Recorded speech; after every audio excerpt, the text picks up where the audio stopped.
اور اس وقت نون لیگ کے رہنما میڈیا سے بات چیت کر رہے ہیں، آپ کو لیے چلتے ہیں۔ تو آپ نے دیکھا ہوگا کہ آج انہوں نے 2 سب کمیٹیز بنائی کسی ایشوز پہ، اسپیشل کمیٹیز، تو اس میں انہوں نے ایک پہ شبلی فراز صاحب کو بنا دیا، ایک پہ راجہ پرویز اشرف کو بنا دیا۔ تو مطلب یہ روٹین میٹر ہے، لیکن وہ ہر بات پہ اسی طرح کرتے ہیں، تو ہمیں تو یہ ایشو بھی اتنا بڑا نہیں تھا، تو آج ہم نے یہ ان کے ساتھ مل کے فیصلہ کیا ہے، اور ہماری کوشش ہے، بلکہ شہباز صاحب نے یہ بھی کہا پہلی میٹنگ میں کہ جو بڑی آپ نے شور ڈالا ہوا ہے بہت، اور پرائم منسٹر لیول تک، کہ جی جو پی ایم ایل این کا ٹائم ہے، ان کا دور تھا حکومت کا، اس میں یہ پی ایم ایل این والے کیسے کر سکتے ہیں؟ حالانکہ ڈے 1 سے ہم نے کہا تھا کہ جب وہ پیراز آئیں گے related to P M L N government, تو شہباز صاحب اس کو ایڈ نہیں کریں گے، وہ اس وقت نہیں بیٹھیں گے کمیٹی میں، اور اس میں بھی مجھے لاجک کی کوئی سمجھ نہیں آئی فرینکلی، کیونکہ وہ کہتے تھے کوئی اور بنا لیں پی ایم ایل این کا۔ بھائی پی ایم ایل این کا اگر اور بنا لیں تو وہ بھی تو اسی طرح ہی پی ایم ایل این کی گورنمنٹ، اس کی بھی گورنمنٹ تھی، تو یہ آپ بات سمجھ ہی گئے ہوں گے۔ تو پھر شہباز صاحب نے یہ اناؤنس کیا کہ جو پی ایم ایل این کے ٹائم ہے، جتنے سال ہیں پینڈنگ، وہ ہم پی ایم ایل این کا کوئی بندہ اس کو نہیں چیئر کرے گا، اور اس پہ بھی آج بات ہوئی کہ بھئی آپ جو سال لینا چاہتے ہیں وہ لے لیں، اور اس پہ آپ دیکھ لیں اور سارا اس کو سب کمیٹی میں فائنلائز کریں۔ ایک تو ایشو تھا، دوسرا شہباز صاحب کی آپ نے دیکھا کہ جب سے وہ کسٹڈی میں ہیں، ان کو کچھ اگر کوئی صحت کا مسئلہ ہو تو ان کو اس طرح ٹریٹ نہیں کیا جاتا جس طرح کیا جانا چاہیے، تو وہ ایک لمبی ہسٹری ہے کہ یہ جو ان کے جو ٹریٹمنٹ کے لیے یا ان کی چیک اپ کے لیے یا ان کی ڈائگنوز کرنے کے لیے جس طرح ہوتا ہے کہ اگر آج کوئی ضرورت پڑی ہے تو اس پہ 4-4 5-5 دن لگا دیتے ہیں، کبھی خط و کتابت کرتے ہیں، کبھی کچھ کرتے ہیں، تو یہ ریفلیکٹ کرتا ہے جو عمران خان صاحب کی جو وہ پالیسی ہے کہ ہم نے انتقامی کارروائیاں کرنی ہیں، اور اس پہ بھی وہ کرتے ہیں جو صحت کا مسئلہ ہو، جو ہیومن لائف کا اگر مسئلہ بھی ہو تو اس پہ بھی وہ سیاست سے یا انتقامی کارروائی سے باز نہیں رہتے، یہ جو بڑا انفارچونیٹ ہے۔ اگر رپورٹ مانگے تو 14 دن بعد ایک رپورٹ تھی، میڈیکل بورڈ بنا، بڑے ہمارے زور دینے کے بعد تو اس کی رپورٹ بھی 14 دن بعد پرووائڈ کی گئی،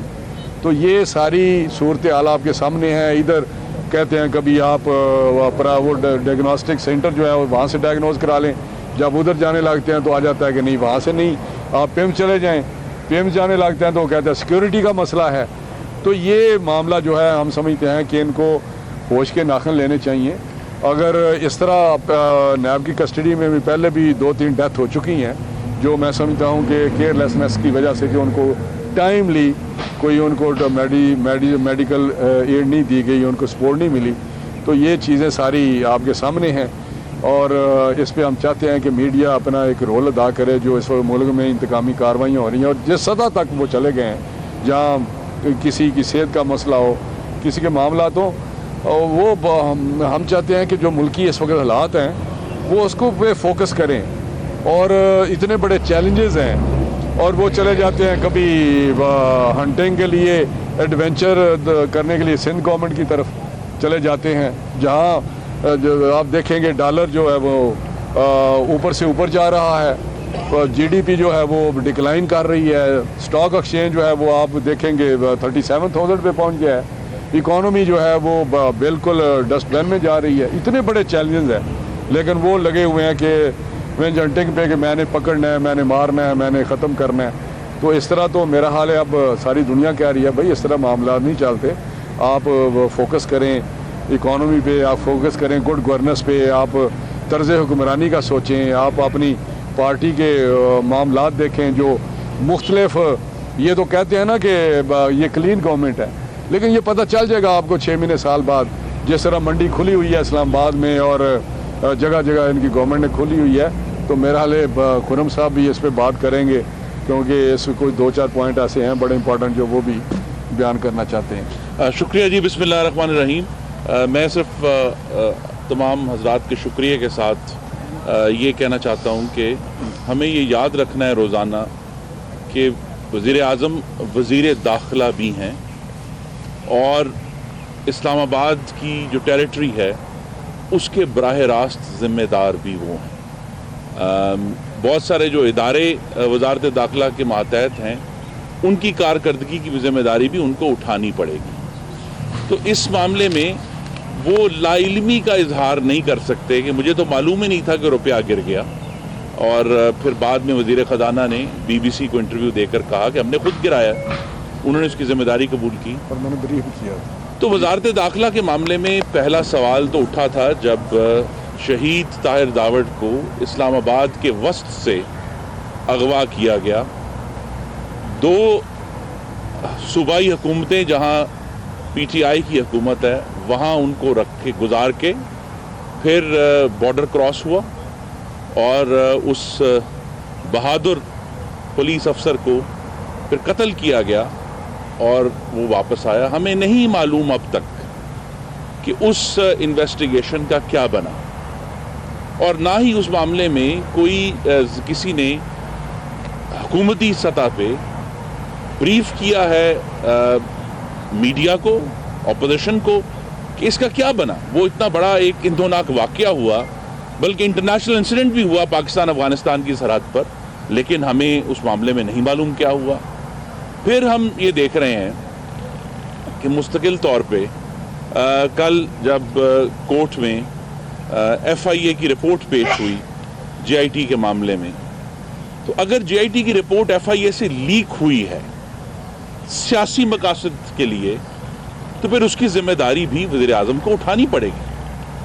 ان کو یہ بتانا پڑے گا کہ یہ رپورٹ جو ہے، جس کے جو بھی سیاسی مضمرات ہوں اور قانونی طور پر وہ جو بھی اس کے اوپر عمل ہوگا، لیکن اس کا لیک ہونا ایک انتظامی ناکامی ہے.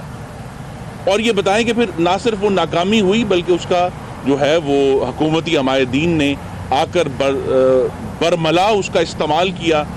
سیاسی لوگوں کو متون کرنے کے لیے. پھر ہمیں یہ بھی ان سے پوچھنا پڑے گا کہ جنہوں نے پچھلے 5 سال میں اپوزیشن میں ہوتے ہوئے درجنوں تقاریر فرمائیں اصغر خان کیس کے بارے میں، پھر ان کے ماتحت ادارے نے کس طرح یہ کہہ دیا، یا ان کی مرضی کے بغیر کہا گیا تب بھی وہ جواب دیں، اور اگر ان کی مرضی سے کہا گیا تب بھی جواب دیں کہ اصغر خان کیس میں شواہد نہیں تھے، اور اگر شواہد نہیں تھے تو پھر 24 سال پگڑیاں کیوں اچھالی گئیں اور اچھالنے والوں میں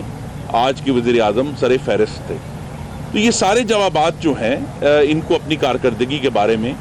دینے ہوں گے. معیشت کے بارے میں ہمارا جو تحفظات ہیں اور پریشانی ہے وہ بڑھتی جا رہی ہے، کیونکہ ہر گزرتے دن کے ساتھ پاکستان میں مہنگائی بڑھ رہی ہے. اور جو ابھی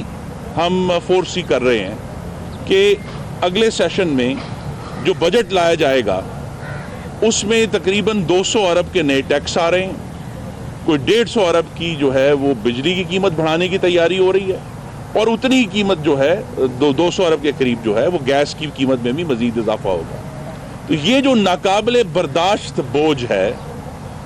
جس پہ ہمیں یہ بھی سنایا جاتا ہے کہ جی پتہ نہیں ہم IMF کے پاس نہیں جائیں گے، میں یہ آپ کو ضرور سامنے رکھنا چاہتا ہوں کہ ہماری نظر میں تو یہ لگ رہا ہے کہ نوکری سے پہلے چاکری کی جا رہی ہے، کہ سارے جو مطالبات تھے IMF کے وہ مان کر پھر IMF کے پاس جائیں گے. اور ہم حیران ہیں کہ وہ حکومت جو ایک منی بجٹ لا چکی ہے وہ دوبارہ منی بجٹ لے کر آ رہی، جبکہ جو مالی سال ہے وہ اپنے اختتام کے قریب اب جا رہا ہے، آدھا گزر گیا ہے اور آدھا اب ہونے والا ہے. اور اس کی جو نقصان ہے وہ پاکستان کے رہنے والے جو ہیں ان کو اٹھانا پڑ رہا ہے. کسانوں کو اٹھانا پڑا ہے جن کو اس دفعہ کھاد مسلم لیگ نون کے دور کے مقابلے میں مہنگی ملی ہے، بعض انسٹنسز میں ڈبل قیمت پہ ملی ہے. اور ہم نے دیکھا ہے کہ اس ملک میں ابھی یہ نمبرز بھی آئے کہ جو کھاد کی جو اس دفعہ سیل ہوئی وہ پہلے کے سالوں کے مقابلے بہت کم ہوئی ہے، اب ٹیک نہیں ہوا.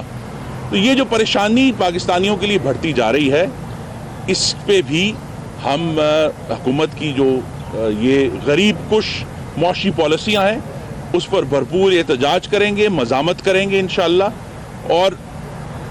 آخری بات یہ ہے کہ جو ہزاروں گھر اور مکان